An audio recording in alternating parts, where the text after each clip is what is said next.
जय हिंद फ्रेंड्स। मैं सुगंध कुमार स्वागत करता हूं आपका अपने इस यूट्यूब चैनल डिफेंस पाथवे पे। तो जैसा कि वीडियो का थंबनेल देखकर आप समझ ही गए होंगे, आज की वीडियो में हम सीखेंगे एक ऐसी ट्रिक जो हर एक कोडिंग डिकोडिंग के क्वेश्चन में वो काम आती ही है। और इसके कारण बहुत बच्चे फंस जाते हैं क्योंकि उन्हें याद ही नहीं होता कि के इज इक्वल टू क्या होता है, एल इज इक्वल टू क्या होता है, आई इज इक्वल टू क्या होता है, ये सब। तो आज की वीडियो में वही सीखने वाले हैं। चलिए देखते हैं। तो जैसा कि आप लोग देखे होंगे, मैं मान के चल रहा हूं कि आपको इतना आता होगा कि A1 होता है, B2 होता है, C3 होता है, D E तक आपको आता होगा।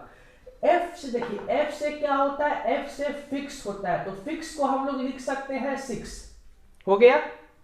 अब देखिए G को हम लोग कैसे लिखते हैं, G को हम लोग इस तरीके से लिखते हैं, ऐसे लिखाता है। बस कुछ नहीं करना, आगे हल्का इसको और नीचे ला करके ऐसे कर देना है। सिर्फ ऐसे करेंगे तो देखिए जी जो है ये 7 के रूप टाइप का बन गया, राइट। यहाँ पे 7 बना ना।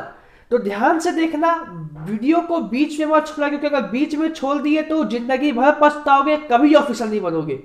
ध्यान से देखा क्योंकि तुम्हारी में कंसिस्टेंसी ही नहीं है। अच्छे से देखना, ध्यान से देखना। तो G इज इक्वल टू हो गया 7।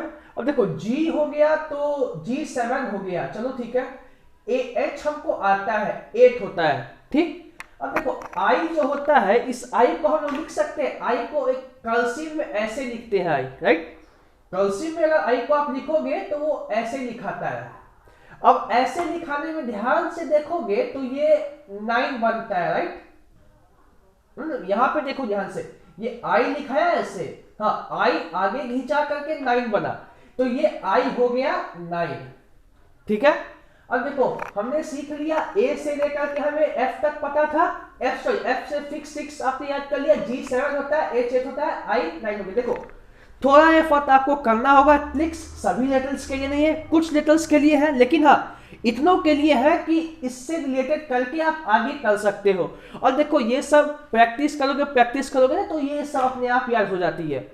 मैं जब 6th में था तो मैं सैनिक स्कूल की तैयारी करता था, उस समय से मुझे ये ट्रिक्स याद है। तो मैं किस किस तरीके का प्रैक्टिस किया होगा, तो तब देख लो कि ऐसे है। फिर आई हो गया, जे आप याद रख लो 10 होता है, जब आई 9 होता है तो आई जे के एन, इतना का आपको याद होगा।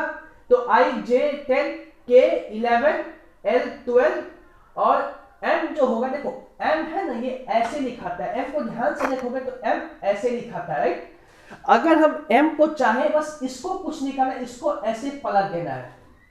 क्या करना है, कुछ नहीं करना, इस एम को बस एक बार जैसे एम है ना ऐसे, इसको एक बार क्लॉकवाइज निकाल कर देना है।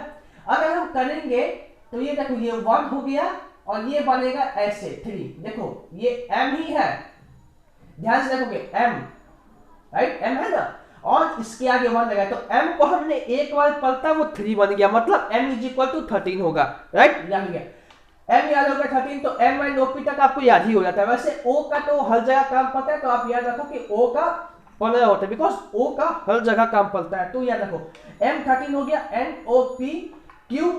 अब आते हैं आर पे। देखो आर से क्या होता है ना, अगर आप हिंदी मतलब जानते हो तो it will sound like 18, means R is equal to 18। So what I mean to say is that कि हिंदी में आर को हम लोग 18 को हम लोग 18 कहते हैं, तो 18 18 मतलब R 18। You could hear that R 18, so it's rhyming words, so you can understand by this that R is 18, R 18, R 18। So या फिर आर 18 बहुत जगह अलग अलग होती है, बट हिंदी में हम लोग यही देखते हैं। तो आर हो गया 18। अब एस की बात आ गई। एस होता है जब आर 18 है तो एस स्वामी का 19 ही होगा, आर एस टी, ओके। अब देखो टी जब हम जानते हैं तो हमने सुना भी है कई बार कि टी20 मैच होने वाला, टी20 क्रिकेट, टी20 वर्ल्ड कप। तो टी20 वो क्यों बोलते हैं पता है, देखो टी उन्होंने ना बोलना होता है 20-20 क्रिकेट, राइट। 20 ओवर्स की होते हैं, तो वो 20-20 मतलब इस वाले इनिंग 20 खेलेंगे, इस वाले में 20 खेलेंगे, 20-20। बट वो बोलते हैं T20, मतलब क्या इसका सिग्निफाई करता है कि T इज इक्वल टू 20। वो लोग सिग्निफाई आप लोग जानते हो, क्रिकेट लेवल्स हो तो पता ही होगा, डिफेंस वाले भी हो। तो T20 हम वैसे करें T20, तो उस तरीके से T इज इक्वल टू 20 हो गया, राइट। अब हम देखेंगे U, T हो गया 20 तो U होता है 21, उतना याद कर लो। कि U21 होता है। अब भी जब T, देखो एक साथ में थोड़ा मैथ करो, आप भी थोड़ा हम भी करेंगे। देखो सब चीज का ट्रिक्स याद करोगे तो फंस जाओगे। उससे अच्छा क्यों ना हम 80% का ट्रिक्स जाने और पूरे 100% को याद रखें। तो आपको पता है कि M ये होता है, तो T20 होता है, R18 होता है, तो R18 मीन्स इट्स 91। अब हम आते हैं भी हो गया, अब U21 तो भी हो जाता है 22, राइट। अब देखो W को, जैसे हमने M को एक बार पलटा था यहाँ पे, तो W को भी हम लोग ऐसे लिखते हैं W, राइट, ऐसे लिखते हैं W, राइट। तो इस W को भी हम पलट देंगे, तो एक बार अगर आप ऐसे इसको पलटोगे तो ये हो जाएगा नथिंग बट 3। एक आप पलट के देखने से तो ये 3 हो जाएगा। अब इस 3 के आगे है पता है कि ये WXY एकदम लास्ट में पलटा है, और हमें पता है अल्फाबेट सिर्फ 26 होते हैं, मतलब ये इसके आगे 2 लगने वाला है।